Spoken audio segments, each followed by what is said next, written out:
அதாவது ஜனங்க இந்த ஆட்சி மாறணும்னு முடிவு பண்ணிட்டாங்கன்னா இந்த முகம் தெரியுறது முகம் தெரியாதெல்லாம் பார்க்க மாட்டாங்க. கழுதியை நிற்க வச்சா கூட அந்த ஆட்சிக்கு எதிரான ஆளுக்கு ஓட்டு போட்டுருவாங்க.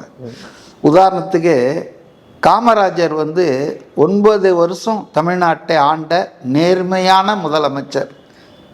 அவரை பெருந்தலைவர்னு எல்லாரும் மாற்று கட்சியினர் கூட சொல்கிறாங்கன்னு சொன்னால் அவ்வளோ பொது வாழ்க்கையில் எளிமை, நேர்மை, கரைப்படையாத கருத்துக்கு சொந்தக்காரர். அப்போ அவர் பார்த்தீங்கன்னா தமிழ்நாட்டில் யாரால் தோற்கடிக்கப்பட்டார்? கடைசியாக ஒரு பேர் தெரியாத மாணவன் பே. சீனிவாசன் விருதுநகரில். புரியுதா உங்களுக்கு? ஆனானப்பட்ட காமராஜரை தோற்கடிச்சது யாரானா ஒரு மாணவன். அவன் ஒன்றும் பெரிய ஆளு. அதுக்கப்புறம் தான் அவனை தெரிஞ்சுக்கிட்டாங்க எல்லாரும். அதுபோல் இன்னைக்கு உங்கள் தொகுதியில் யார் நிற்கிறாரு, அந்த தொகுதியில் யார் நிற்கிறாங்கன்னா அண்ணாதுரையும் தோற்று இருக்கிறாரு. ஏன் ஸ்டாலின் 1000 விளக்கில் தோக்கலையா? அப்புறம் தானே குளத்தூருக்கு அவர் ஷிஃப்ட் ஆனார்.